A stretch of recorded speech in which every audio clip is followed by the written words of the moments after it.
नमस्कार। मु Shri Somnath Sahu government UPS मल्लगुड़ा। आज आम षष्ठ श्रेणी विज्ञान विषय को आलोचना करिया।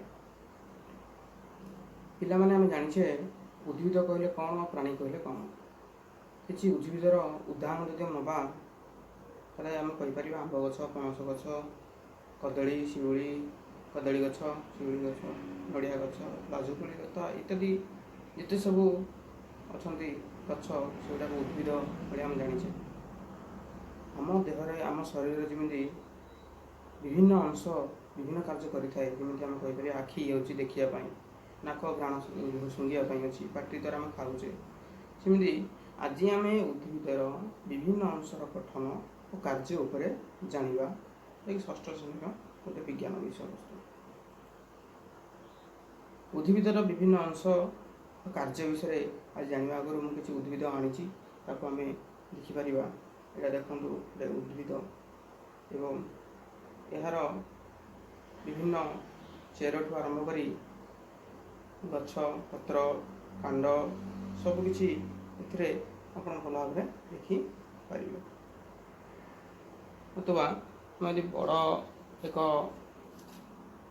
आनी नवा एम देखिपर गोटे कुंड द्वारा मुझे टगर गचर रोपण करी से भलसे देखिपर पत्र एवं गचर कांड और चेर तो से देखली आ चेर धीरे देखी पानी गछटा मरज फूल भी कढ़ फल भी किसी अच्छी। आग को आम भिडियो मध्य उद्भिदर विभिन्न अंश और तार कार्य को पुंखानुपुंख भाव में जाना एवं भिडियोटी केमिति लगिला सभा शेष में लाइक और शेयर और कमेंट करी निजर मतामत को रखिए। चलतु आम आग को जीवा एवं भिडियो देखी उद्भिदर विभिन्न अंश कार्य विषय जाए आउ किछि पुंखानुपुंख भाव में जानिबा। पिले माने कही भिडियो अनुजाई आम चित्र देखी गचर विभिन्न अंश जानिबा। उद्भिदर विभिन्न अंश चित्र माध्यम देख गछटी अच्छी तार विभिन्न अंश भाव में पत्र फूल कांड ये सब रही अछि। उद्भिदर अंश भाव मूल अच्छी। मूल क्या कहते प्रथम ता विषय आम जानिबा। उद्भिदर जो अंश गजार भ्रूणमूल बाहरी माटी भितर थाए ताकू मूल कहुए। प्रधान मूल व्यतीत उद्भिदर शाखामूल और प्रशाखा मूल थाए जहाँ माटी को जाबुड़ी धरे और जल संग्रह करे। मूल आलोकर विपरीत दिगरे मूर्तिका आड़ को गति करे। तापर आम मुख्य जिनस मूला तृणकण। मूलर अग्रभाग अति क्षुद्र टोपी भली एक अंश रही थाए। यह मृत्तिका क्षय रक्षा करे। यह मूलत्राण कहती। चित्र माध्यम देखिपारे मूलर थिबा मूल लोम ही जल शोषण करिबारे साहाय्य करे। ये उद्भिदर मूल किपरि देखा तार कार्यक्रम कौन ताकू दृष्टि रखी मूल साधारणतः तीन भाग में विभक्त कर यथा प्रधान मूल गुच्छ मूल रूपांतरित मूल। आम आंब गछ पणस गचर उदाहरण नहीं पार मूल जो देखा प्रधान मूल लंबी। नड़िया गछ देखा गुच्छ मूल किपरि भाव में जापर। तापर आम आसवा मूलर कार्य विषय। मूल उद्भिद को माटी जाबुड़ी धरी रखि थाए। माटी थी जल खनिज लवण को शोषण कर उद्भिदर विभिन्न अंश को से पठाए। रूपांतरित मूल गुड़िक खाद्य संचय करी रखिया सह कांड को दृढ़ भाव में धरी रखे। तापर कांड विषय आम जानिबा। कांड क्या कहुए। गोटे उद्भिदर जो अंश तार भ्रूण कांडर बाहरी माटी पर बढ़ी थाए ताकू कांड कहुए। चित्र माध्यम कांडर चित्र देखिपर माटी जो ऊपर अंशटा अच्छे कांड बोली कहुए।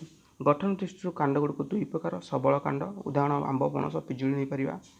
आउ गोटे दुर्बल कांड तार उदाहरण आम कखारू पोई कलरा नहीं पार। चित्र माध्यम देख कलरा गचर चित्र एवं आंब गचर चित्र देखा देखिए आम सबल कांड दुर्बल कांड को भल भाव में चिन्ह पार। अदा आलू पियाज ओलुओ इत्यादि गोटे गोटे रूपांतरित कांड मन रखा पड़ो। अदा आलू पियाज ओलुओ इत्यादि रूपांतरित कांड। तापर आम आसवा कांडर कार्य विषय। उद्भिदर कांड ଉଦ୍ଭିଦର ବିଭିନ୍ନ ଅଂଶକୁ ଧରି ରଖିବା ସହ ସେଗୁଡ଼ିକୁ ସୂର୍ଯ୍ୟାଲୋକ ପାଇବାରେ ସାହାଯ୍ୟ କରିଥାଏ। ମୂଳ ସାହାଯ୍ୟରେ ଶୋଷିତ ଜଳ ଓ ଖଣିଜ ଲବଣକୁ କାଣ୍ଡ ପରିବହନ କରି ଉଦ୍ଭିଦର ବିଭିନ୍ନ ଅଂଶକୁ ପଠାଇଥାଏ। ତାପରେ ଉଦ୍ଭିଦର ଅନ୍ୟ ଏକ ଅଂଶ ବିଷୟରେ ଆମେ ଜାଣିବା, ସେ ହେଲା ଉଦ୍ଭିଦର ପତ୍ର। ପତ୍ର ଦେଖିବାକୁ କିପରି ଚିତ୍ର ମାଧ୍ୟମରେ ତମେ ଦେଖିପାରିବ। ସମସ୍ତ ପତ୍ର ଦେଖିଥିବେ।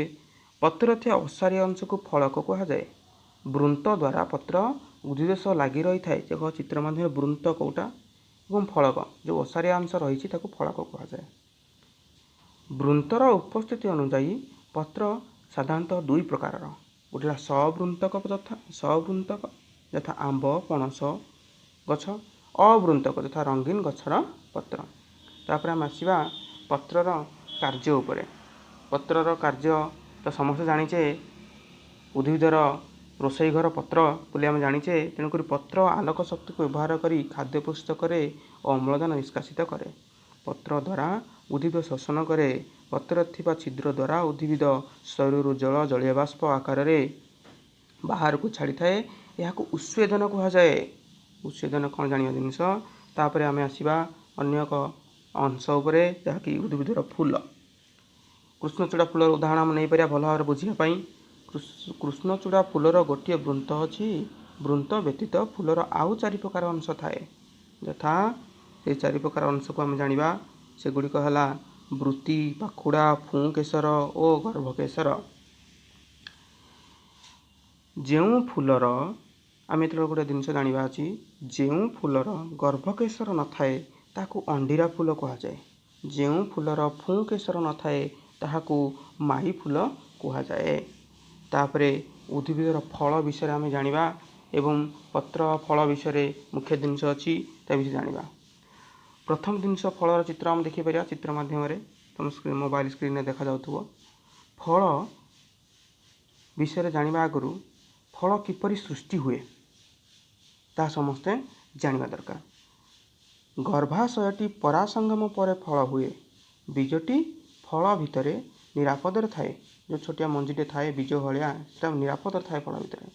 ଫୁଲ ଫଳକୁ ଉଦ୍ଭିଦର ଜନନ ଅଙ୍ଗ କୁହାଯାଏ। ଏଥିରେ ମୁଁ ଆଉ ଟିକେ କହିବାକୁ ଚାହୁଁଛି, ଫଳ କିପରି ସୃଷ୍ଟି ହୁଏ ନା, ଫୁଲର ପ୍ରତ୍ୟେକ ପୁଂକେଶର ଗୋଟିଏ ଦଣ୍ଡ ଓ ତା ଆଗରେ ଗୋଟିଏ ପରାଗ ପେଟିକା ଥାଏ। ପରାଗ ପେଟିକାରେ ପରାଗ ପୂର୍ଣ୍ଣ ହୋଇ ରହିଥାଏ। ପାକଳ ପରାଗ ପରିପକ୍ୱ ଗର୍ଭ ଶିଶୁରେ ପଡ଼ିଲେ ପରାଗ ସଙ୍ଗମ ହୁଏ। ପରାଗ ସଙ୍ଗମର କିଛି ଦିନ ପରେ ଗର୍ଭାଶୟଟି ଫଳରେ ପରିଣତ ହୁଏ। ଗର୍ଭାଶୟ ମଧ୍ୟରେ ଗୋଟିଏ ବା ଗୁଡ଼ିଏ ଡିମ୍ବକୋଷ ରହିଥାନ୍ତି। ଫଳ ମଧ୍ୟରେ ଏଗୁଡ଼ିକ ବୀଜରେ ପରିଣତ ହୁଅନ୍ତି। ତାପରେ ଆମେ ଯେଉଁ ଭିଡ଼ିଓ ଦେଖିଲେ ତାହା କେମିତି ଲାଗିଲା, ଆଶା କରୁଛି ଆପଣମାନଙ୍କୁ ଏ ଭିଡ଼ିଓ କିଛି ଉପାଦେୟ କଥା ଦେଇପାରିଥିବ ଏବଂ ଆମେ ଉଦ୍ଭିଦର ବିଭିନ୍ନ ଅଂଶ ବିଷୟରେ ପୁଙ୍ଖାନୁପୁଙ୍ଖ